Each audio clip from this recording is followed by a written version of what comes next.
DTF printing has changed the world of t-shirts and textile customization in recent years.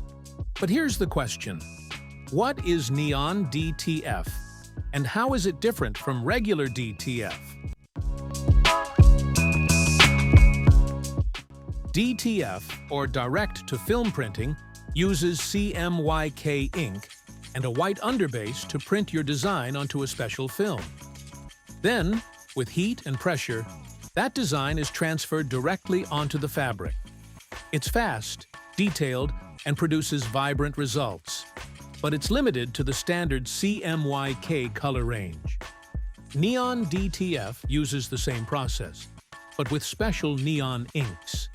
These inks, especially pink, green, yellow, and orange, are far more vivid and eye-catching. They pop under natural light and even glow under UV light, making your designs impossible to ignore. If your design needs soft, natural tones, regular DTF is a great option.